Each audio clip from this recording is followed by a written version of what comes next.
Pátria que me pariu, quem foi a pátria que me pariu? Eu contei aqui no programa há mais ou menos um mês atrás, não sei se vocês lembram, mais ou menos um mês atrás, eu contei que eu, Paulo, estava um dia em casa quando eu recebi uma ligação de um agente do FBI, né? Uma dessas coisas meio surreais, né? Uma coisa de filme. Para quem não lembra, eu estava em casa, trabalhando, na verdade, estava numa outra ligação, toco meu telefone aparece lá. Federal Bureau of Investigation, esse serviço de identificação do Google, né?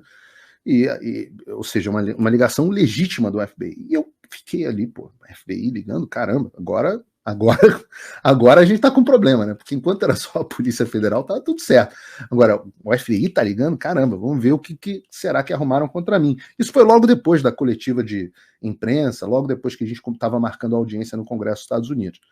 Então, eu atendi o agente do FBI. Eu já contei essa história no ar, mas estou recapitulando só para vocês entenderem. O agente do FBI falou: olha, estou entrando em contato, eu sou agente fulano de tal, estou entrando em contato, porque nós estamos trabalhando em cooperação com o governo brasileiro e numa investigação, e o governo brasileiro, queria muito te ouvir, queríamos saber se na data tal ou na data tal você está disponível para comparecer aqui, ou nós vamos à sua casa, ou... Eu falei, mas o FBI vindo à minha casa com a Polícia Federal? Então você vai no prédio do Departamento de Justiça, que a gente vai interrogar você e etc. Babá. Eu ouvi aquela coisa toda e tal. Aí falei assim, perguntei, vem cá, eu estou sendo acusado de algum crime, ou investigado por algum crime?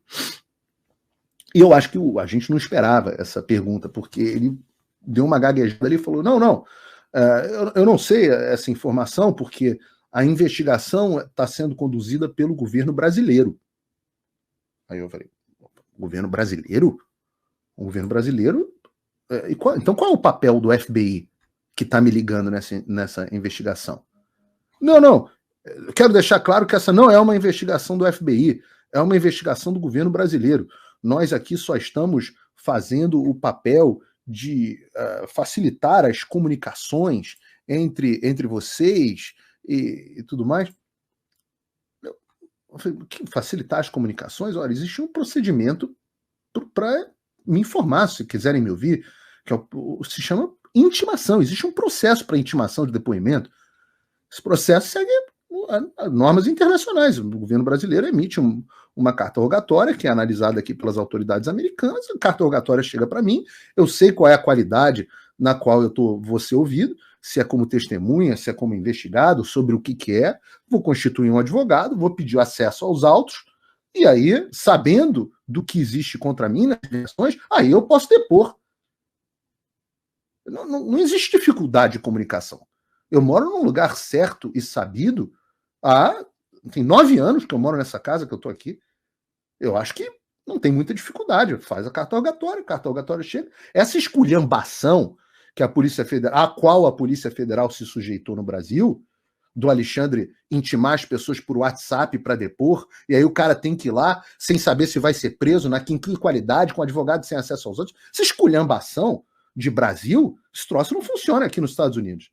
Aí o agente do FBI falou assim, carta rogatória que o senhor quer, né? Eu falei, carta rogatória. E saiu uma reportagem até do Paulo Capelli. A reportagem Polícia Federal toma olé de ex-Jovem Pan. Não foi olé. Olé, se eu tivesse dado um somebody love, nem achei que a reportagem do Capelli foi imprecisa. Né? O título talvez seja impreciso, que agora você pediu o cumprimento da lei, olé, né? E parece que um médico aqui nos Estados Unidos foi chamado, inclusive, depois. Só que eu percebi que o que estava acontecendo era uma clara tentativa de intimidação.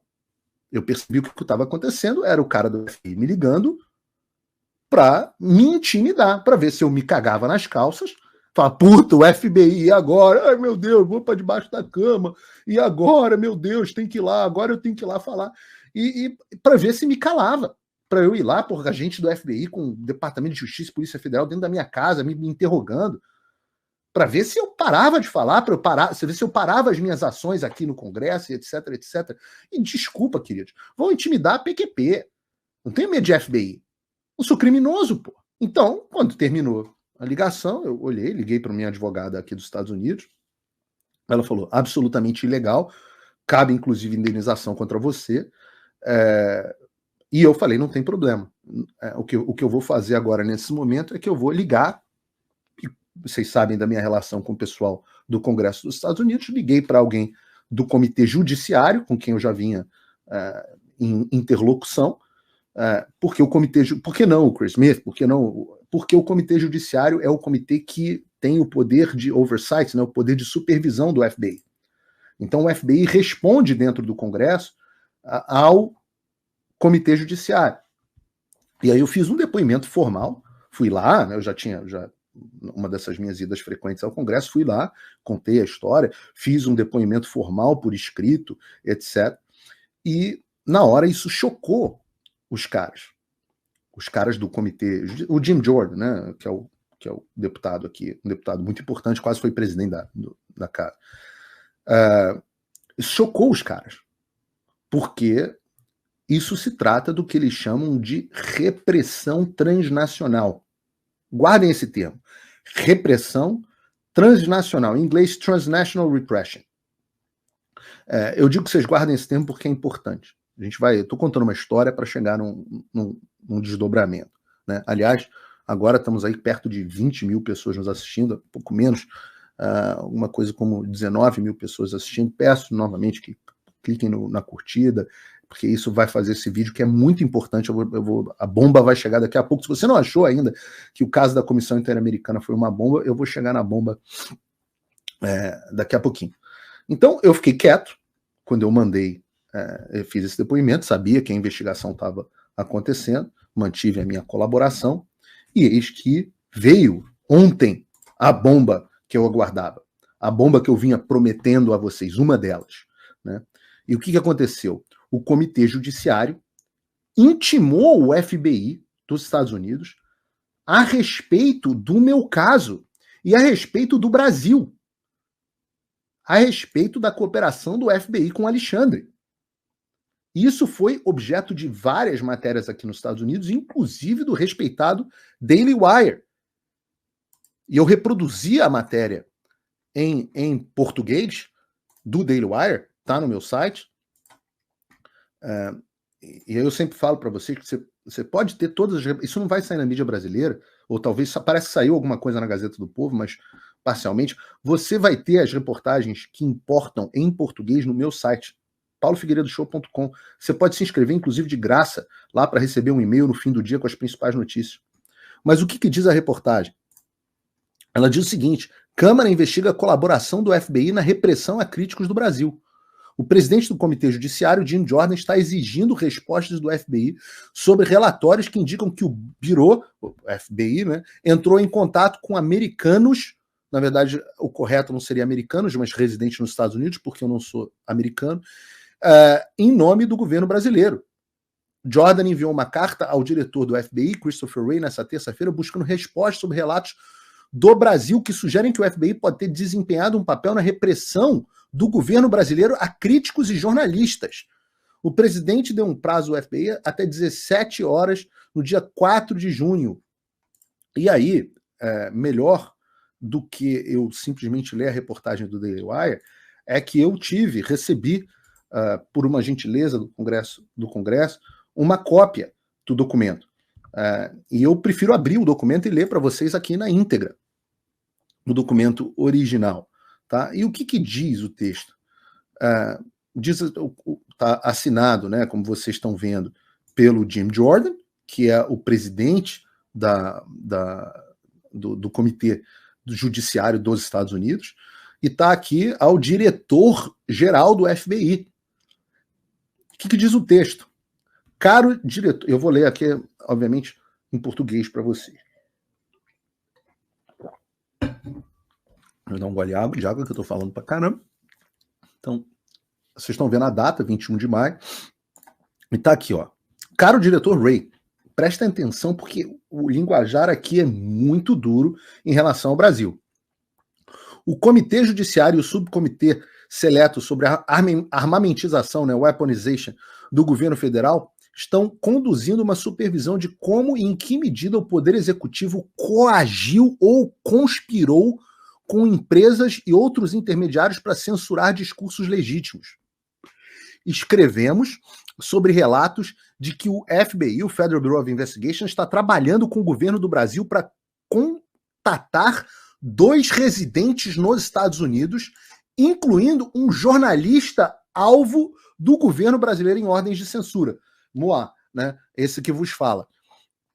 De acordo com os relatos recentes, o governo brasileiro está tentando coagir a X-Corp X a bloquear certas contas em sua plataforma de mídia social que o governo brasileiro considera estar espalhando desinformação. Depois que a X se posicionou em apoio à liberdade de expressão online, um juiz brasileiro, Alexandre de Moraes, famosão, abriu uma investigação sobre a X e o seu proprietário Elon Musk por se recusar a ceder às demandas de censura no Brasil. A X indicou que está sendo, abre aspas, forçada por decisões judiciais a bloquear certas contas populares no Brasil, fecha aspas, ou então a enfrentar sérias consequências, incluindo grandes multas, a prisão de funcionários da X e fazer com que a X, o Twitter, né, encerre suas atividades no Brasil. O comitê, ou seja, essa é a cooperação que está em curso entre o Elon Musk e o Comitê Judiciário. Ou seja, muitas das conversas que a gente tem aqui, das discussões que a gente tem aqui, será que o Musk mudou, tirou o pé, etc, etc. Essa carta mostra que a cooperação entre o Comitê Judiciário e o Musk está em curso. O comitê e o subcomitê seleto souberam por documentos obtidos por intimação que o TSE e o STF ordenaram a X, o Rumble e outras plataformas de mídia social que suspendessem ou removessem mais de 100 contas desde 2022. Essas demandas de censura foram direcionadas a críticos do governo brasileiro e incluem o ex-presidente brasileiro Jair Bolsonaro, membros conservadores do Legislativo Federal, jornalistas, como eu, Alan dos Santos, Constantino e outros, membros do Judiciário, como a Ludmilla, e até mesmo um cantor gospel e uma estação de rádio pop. No Brasil, veículos de notícias relataram recentemente, ele está falando, eles colocam aqui a notícia do Paulo Capelli no Metrópolis, que o FBI, em nome do governo brasileiro, procurou 2 residentes dos Estados Unidos, incluindo um jornalista alvo de algumas ordens de censura em tribunais brasileiros. Tá aqui, não é mais sou eu que estou dizendo, é o Congresso dizendo que eu, residente dos Estados Unidos, sou um jornalista alvo de algumas ordens de censura por tribunais brasileiros. Só para deixar claro, senadores, censura é proibida pela Constituição brasileira. OEA é proibida pelo Pacto de São José da Costa Rica, do qual o Brasil é signatário. É proibida pela Declaração Universal dos Direitos Humanos. Não sou eu, não é mais a palavra do Paulo. É a palavra do Comitê Judiciário do Congresso dos Estados Unidos. Rodrigo Pacheco, até quando o senhor vai ficar vendo isso calado? Não precisa gostar de mim, não. Olha que interessante, e isso vai se conectar com o que a gente vai falar aqui até agora. O comitê e o subcomitê seleto já descobriram como o FBI trabalhou com o governo estrangeiro para facilitar a censura da liberdade de expressão dos americanos. Por exemplo, ou seja, não é a primeira vez que o FBI faz isso. Em 2022, o FBI, a pedido de uma agência de inteligência ucraniana, sinalizou para empresas americanas de mídia social as contas autênticas de americanos, incluindo uma conta verificada do Departamento de Estado dos Estados Unidos e contas pertencentes a jornalistas americanos. A recente divulgação do FBI levanta preocupações sobre se o FBI está novamente ajudando a facilitar os esforços de censura de um governo estrangeiro. O FBI facilitando os esforços de censura de um governo estrangeiro, brasileiro. Aí diz a carta. A liberdade de expressão, inclusive a liberdade de expressão em plataformas digitais, é parte fundamental e necessária de sociedades democráticas e justas. Portanto, para entender a natureza e a extensão das interações do FBI com o governo brasileiro em relação aos seus esforços de censura e para auxiliar o comitê em sua supervisão, pedimos a você, Christopher Wray, diretor do FBI, que forneça os seguintes documentos e informações. 1. E aí que a cobra vai fumar. Todos os documentos e comunicações entre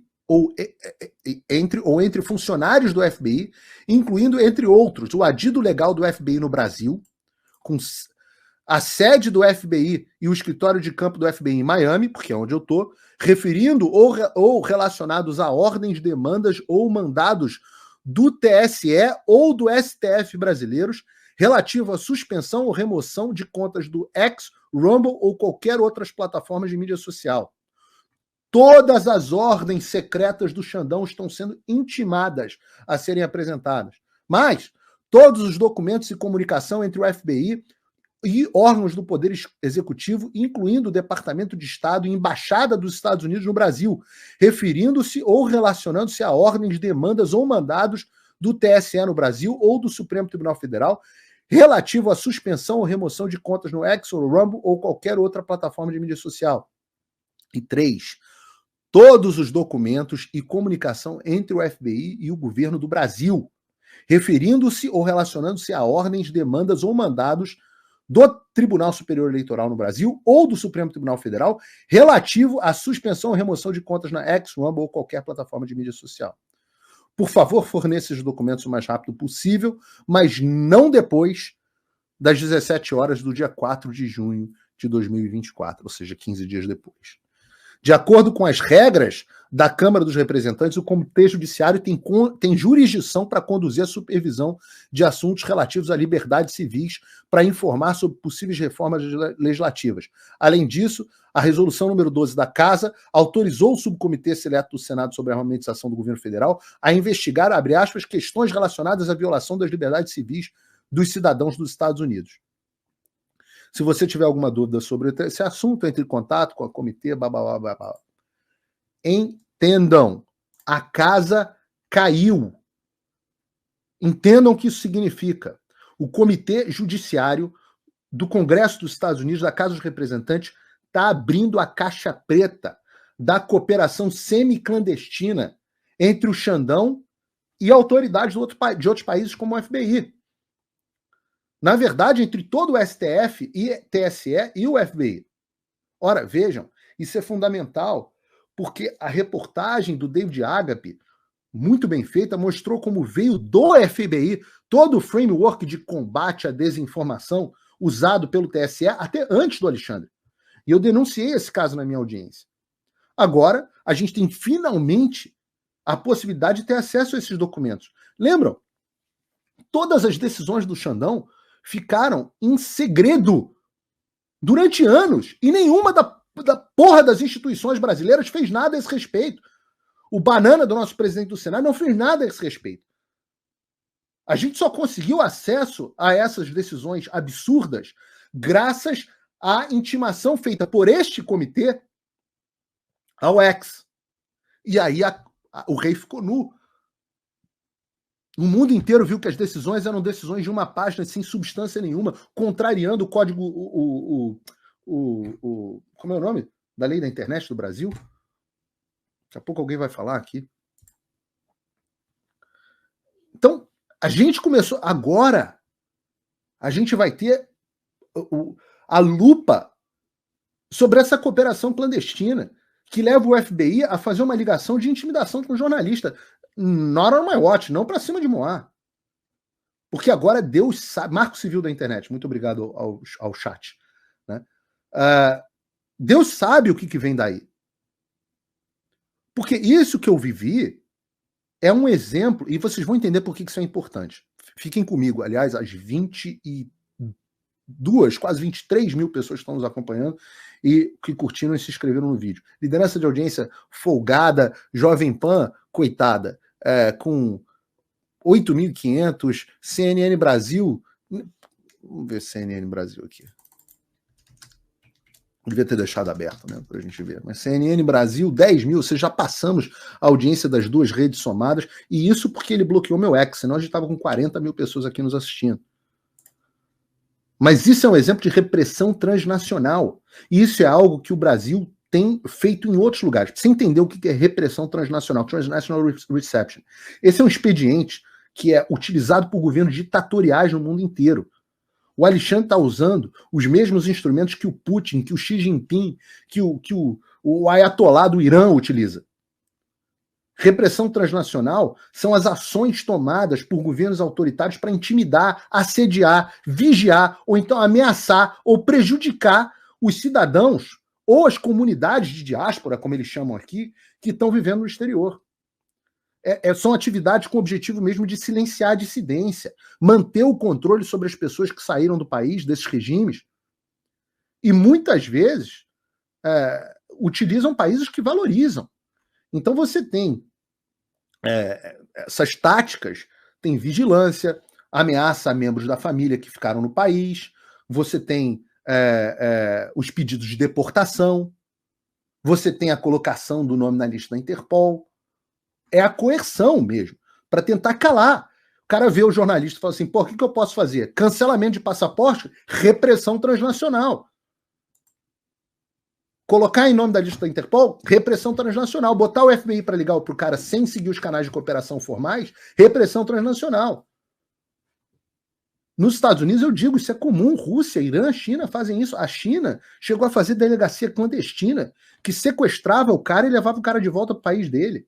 O Brasil ainda não tem organização para isso. Então, a forma mais comum desses mecanismos de intimidação são o que eles fizeram comigo. Ou então a Interpol, como eles fizeram com o Alan, e agora estão fazendo com os presos do 8 de janeiro. E é protocolar fazer isso, mas não para presos políticos. E o que a gente está caracterizando aqui, o que a gente está caracterizando nesse documento, é que essa ação é feita por razões políticas. Vocês vejam, por exemplo, no Paraguai, você tem as cooperações feitas nas coxas, com a Interpol e com as autoridades locais. Vocês lembram de como o Bismarck foi preso? O Bismarck do Hipócritas?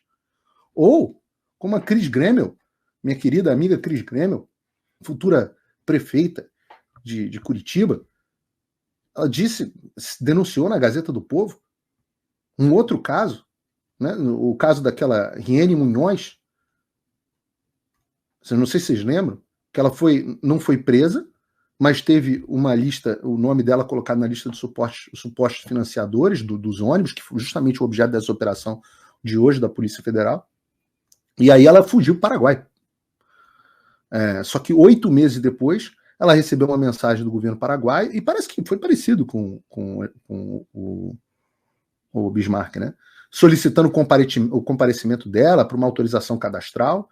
E aí chegou no lugar, foi surpreendido por uma emboscada, presa pela Interpol, com policiais armados, vários veículos, etc., segundo o relato da Cris Grêmio.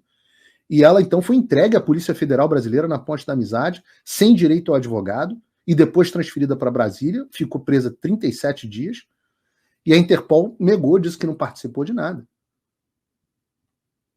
Então, é uma operação clandestina, é muito parecido com o que os chineses fazem. Ela foi sequestrada. Então, você tem esses governos internacionais autoritários usando esse sistema de notificação da Interpol, os Red Notice, para perseguir dissidente político, jornalista. Isso qualquer um, você entenda, qualquer um dos 195 países membros da Interpol, isso virou uma zona. O Red Notice da Interpol virou uma zona. O Donald Trump tem mandado de captura, solicitação de inclusão na difusão vermelha.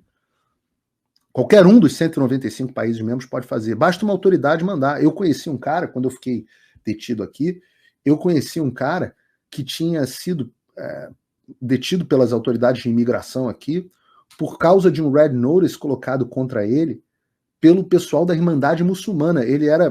O cara ficou muito meu amigo. Ele era genro do Nasser, do Egito. E o cara com grana, etc, etc, teve o nome dele colocado na lista da Interpol. Pela Irmandade Muçulmana. Então é esse tipo de coisa que a gente está vendo. Né? A Rússia faz isso. Você tem o caso do Bill Browder, né? O empresário britânico, americano, que a Rússia botou o Bill Browder no Red Notice. A Turquia, desde 2016, colocando as pessoas. A China fez isso com os ativistas uigures, ou uigures, como você preferir. Casos de repressão transnacional. Num sistema que não tem transparência nenhuma. Acusações políticas. Então, o que a gente vai ter agora? Uma ação para que a Interpol pare de aceitar os nomes enviados pelo Supremo Tribunal Federal em qualquer um destes inquéritos políticos. E isso é uma ação jurídica que vai ser tomada daqui para frente. E uma dos documentos para substanciar isso vem daqui. Vem disso aqui.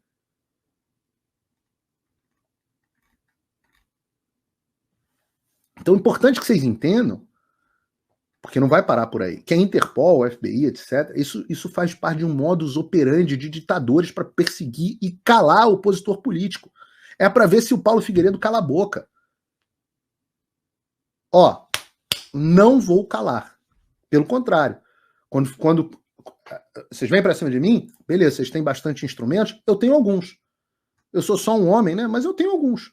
Um deles está aqui. E digo para vocês, tem um projeto de lei tramitando no Congresso dos Estados Unidos específico à repressão transnacional. O Transnational Repression Accountability and Prevention Act, chama TRAP Act, a lei do TRAP, que foi justamente introduzido, tá, apoio bipartidário, para combater o uso indevido de alertas vermelhos e das outras ferramentas do regime autoritário para perseguir dissidente político no exterior. E para não parecer que o Paulo tá de caosinho, não sei o quê, de novo, não faço bravata. Não faço bravata. Entrem vocês no site do Congresso dos Estados Unidos, vou abrir aqui para vocês, entrem aqui, congress.gov, só entrar, tá aqui, ó. Lei de Política e Repressão Transnacional, tá aqui, ó. Vou ler para vocês. Foi apresentado em 16/3, está em fase final de tramitação com apoio bipartidário. Esse projeto procura reduzir a repressão transnacional, abre parênteses, as ações de governos estrangeiros para intimidar, silenciar ou prejudicar membros da diáspora e comunidades exiladas para impedi-los de exercer os seus direitos humanos. Ó. Esse projeto de lei exige que o presidente imponha sanções de bloqueio de propriedade e de vistos de certas pessoas estrangeiras, indivíduos e entidades, que se envolvam diretamente na repressão transnacional. Vocês acham que eu estou pedindo as ordens? Eu não. O Congresso está pedindo as ordens do Alexandre e cooperação com a FBI. Por quê? Eu quero prova documental da repressão transnacional. Esse projeto exige que o Departamento de Estado desenvolva uma estratégia para promover iniciativas que aumentem a consciência sobre repressão transnacional, abordar a repressão transnacional, nomeadamente aumentando os custos da perpetração de atividades repressivas e protegendo indivíduos e grupos visados. 3. Realizar ações de sensibilização para aqueles que são alvos de governos estrangeiros. Além disso, o Departamento de Estado e o Departamento de Justiça devem fornecer formação a determinados indivíduos, por exemplo, funcionários federais relevantes e parceiros responsáveis pela aplicação da lei, como o FBI, sobre aspectos específicos da repressão transnacional. O projeto de lei também orienta a comunidade de inteligência a dar prioridade à identificação daqueles que perpetram repressão transnacional contra a comunidade nos Estados Unidos. Meu amigo, vamos ter provas substanciais e documentais da repressão transnacional do Alexandre. E o que isso diz? O presidente será exigido ao presidente que imponha bloqueio de propriedade e de vistos das pessoas que fizerem essa repressão transnacional. Está aqui. Senado, Comitê de Relações Exteriores, e está também na casa. Está seguindo em duplo e tem apoio bipartidário. E adivinhem quem é o autor e o relator deste projeto na Casa dos Representantes? Amigo do Alexandre, Chris Smith.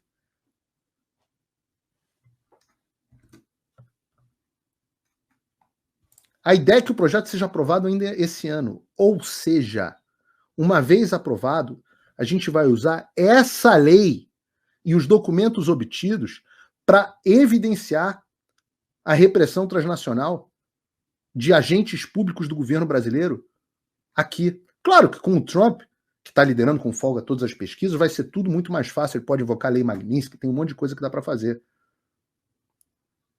Mas a gente vai ter base documental para fazer os pedidos contra o Alexandre ainda no governo Biden. Ah, Alexandre, vai ficar sem vir nos Estados Unidos. Melhor tirar o pé. Será que você tem bens aqui? Eu não sei. Tem boatos que você tem casa de Celebration, não sei aonde. Eu não sei se é verdade. Você tem que explicar lá para o governo, vai explicar para o governo dos Estados Unidos quando você começar a ser investigado. E é chato, ser só investigado já é chato, né? Por repressão transnacional. Eu sei, por exemplo, que o Barroso, eu sei do apartamento em Key Biscayne, eu não sei se é dele, né? Mas está sempre lá, vários vizinhos, amigos meus, etc. Não tem nada de errado. Se for declarado, está tudo certo. Mas vai ser bloqueado também, vai ser investigado por repressão transnacional, vai ficar impedido de vir para os Estados Unidos. Que é o que me leva à minha próxima pergunta. Né? Até quando esses caras vão continuar dobrando a aposta? Porque esses acordões aí que vocês fizeram com as pessoas erradas. Eu não sou parte de acordão nenhum, não tenho nada com Tarcísio, não tenho nada com Valdemar, com Kassab, não tenho nada nem com Bolsonaro. Não tenho nada com ninguém. Eu estou agindo por mim. E na próxima semana vem mais novidades. A temperatura vai aumentar. Até quando vocês vão? O meu acordo é simples. Eu proponho um acordo aqui, no ar. Vocês estão vendo Paulo Figueiredo ao vivo propondo um acordo. Restaurem a liberdade de expressão, anistiem os presos políticos, encerrem os inquéritos ilegais e responsabilizem os agentes que violaram a lei. Em especial, não dá para responsabilizar todo mundo, responsabilizem o Alexandre. Façam a lei valer de novo. Não é golpe, não tem nada disso, seguindo as instituições. Só isso, esse é o meu acordo. E daí não vai ter porquê eu continuar me matando aqui, gastando uma fortuna, uma nota preta, para fazer o que eu estou fazendo. E não adianta só devolver minhas redes, não. Meu acordo não é esse. Desbloquear meu dinheiro no Brasil, enfim, minhas redes, meu dinheiro, onde que vocês quiserem. Cada um enfim onde gostar. Eu sou um cara tolerante aos vários gostos pessoais. Esse negócio não é sobre mim. Se fosse sobre mim, eu tinha aceitado me calar quando apareceram os interlocutores, os advogados. Não, vamos falar com o Alexandre. Se você parar de falar do STF, das coisas do Brasil, ele vai devolver a sua rede. Enfim, onde quiser, pô. Eu vou usar o limite das minhas forças para continuar fazendo o que eu estou fazendo. Não preciso de apoio de ninguém. Preciso do apoio dos meus apoiadores. E eu sei que vocês vão contra-atacar. Eu sei que vocês vêm para cima de mim, vão mandar FBI, vão mandar não sei o quê. Faz parte. Enquanto eu tiver munição, eu vou continuar trocando tiro metafórico, só para vocês saberem.